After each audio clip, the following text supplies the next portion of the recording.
अच्छा जी, इस लेसन में मैं आप लोगों के लिए जो एक लास्ट इंटरेस्टिंग टेक्निक लेके आया हूँ, जो अब मैं आपसे डिस्कस करने वाला हूँ लेआउट को डिज़ाइन करने के लिए, वो जो है उसका ताल्लुक है रूल ऑफ थर्ड से।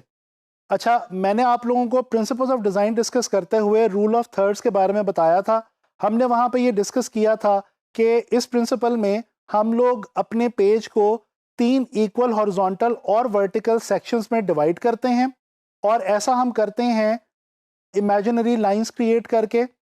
और उसके बाद वो जो लाइंस जब एक दूसरे के साथ जहां पे इंटरसेक्ट कर रही होती हैं, उन इंटरसेक्टिंग पॉइंट्स पे या उन लाइंस के साथ हम अपने फोकल एरिया को या अपने फोकल सब्जेक्ट को, यानी जो हमारे डिज़ाइन की मोस्ट इंपॉर्टेंट चीज़ है, उसको हम उन लाइनों के साथ या उस इंटरसेक्शन पॉइंट्स के साथ जो है प्लेस कर देते हैं।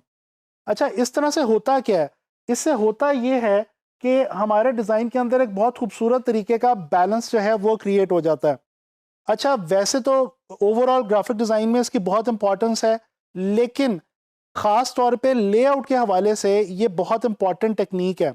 यहाँ पे एक और बात मैं आपको वाज़ेह करता चलूँ, शुरू में आप लोगों को शायद ये चीज़ सुनने में या देखने में मुश्किल लग रही होगी कि ये हम इक्वल पार्ट्स में कैसे डिवाइड करेंगे और लाइनें कैसे लगाएंगे और ब्ला ब्ला। लेकिन मैं आपको इंटरेस्टिंगली ये बताऊं कि अगर आप इसको थोड़ा सा फॉलो करके अपने डिज़ाइन में प्रैक्टिस करना शुरू करेंगे, तो एक टाइम ये आएगा कि आप देखेंगे कि आप खुद ब खुद ही अनइंटेंशनली रूल ऑफ थर्ड को फॉलो कर रहे होंगे, और आपको लाइनें जो हैं वो कहीं पे भी लगाने की या देखने की ज़रूरत नहीं पड़ेगी, और आपको ये पता चल जाएगा कि आपके डिज़ाइन में या आपके पूरे पेज में वो कौन सा एरिया है जहाँ पे आप अपने मेन एलिमेंट को, डिज़ाइन एलिमेंट को प्लेस करें, तो आप बेसिकली रूल ऑफ थर्ड को फॉलो कर रहे हैं। तो लिहाजा इसकी डेफिनेटली आपको थोड़ी सी प्रैक्टिस करनी होगी, और उसी की मदद से आप इस रूल को अच्छे तरीके से लेआउट्स में अप्लाई कर सकेंगे। तो चलें कुछ एग्जांपल्स देखते हैं। नेशनल ज्योग्राफी की वेबसाइट को हम डिस्कस करेंगे, और इसके डिज़ाइन को हम देखने वाले हैं। इस डिज़ाइन के अंदर अगर हम देखें तो जो हमारा मेन एलिमेंट है, यानी कि जो जानवर दिखाए गए हैं और जो लैंडस्केप्स के अंदर मोस्ट इंपॉर्टेंट पोर्शंस हैं इमेजेस में, पिक्चर्स में, वो सारे के सारे इंटरसेक्टिंग लाइंस के साथ ही प्लेस किए गए हैं। इस तरह से आप देख सकते हैं कि ये जो डिज़ाइन है ये बहुत इंटरेस्टिंग हो गया है, और ओवरऑल ये जो वेबसाइट के तमाम पेजेस हैं या जो तमाम पोर्शंस हैं, उनमें एक ख़ास रब्त जो है वो भी आपको महसूस हो रहा है। तो लिहाजा इस तरह से आप जब वेबसाइट्स को डिज़ाइन करें तो वहाँ पे आपको ये रूल बहुत ज़्यादा मददगार साबित होगा।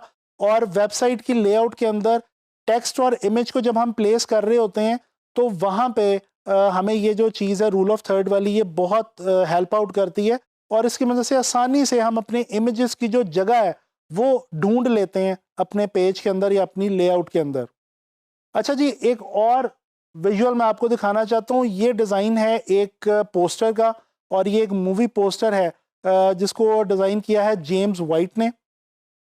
अच्छा, इस डिज़ाइन के अंदर भी अगर आप देखें तो जो मेन करेक्टर है मूवी का, और जो बेसिकली इस पोस्टर की जान है और इसका जो मोस्ट इम्पॉर्टेंट आइटम है, उसको बेसिकली रूल ऑफ थर्ड को फॉलो करते हुए ही प्लेस किया गया है।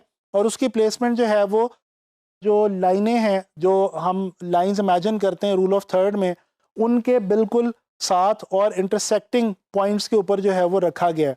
तो इस तरह से आप लोग देख सकते हैं कि इस इमेज के अंदर भी, इस डिज़ाइन में भी रूल ऑफ थर्ड को फॉलो करते हुए बहुत बैलेंस जो है वो एक लेआउट बन गई है। और जो हमारे डिज़ाइन एलिमेंट्स हैं इस इमेज के या इस डिज़ाइन के, वो बहुत खूबसूरती से मैनेज हुए हुए लग रहे हैं।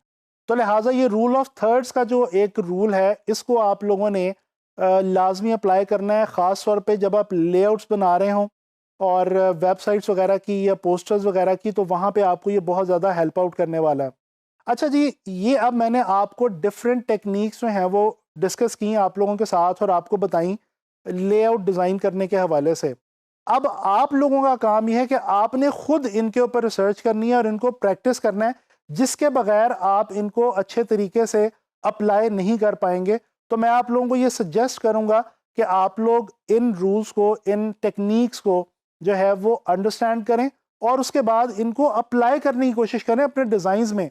तभी आप लोग इनको जो है वो अच्छे तरीके से समझ पाएंगे। इंशाल्लाह ताला नेक्स्ट लेसन में ग्राफिक डिज़ाइन के हवाले से मज़ीद हम इंटरेस्टिंग चीज़ें जो हैं वो लर्न करेंगे और कुछ चीज़ें जो हैं वो हम प्रैक्टिस भी करेंगे।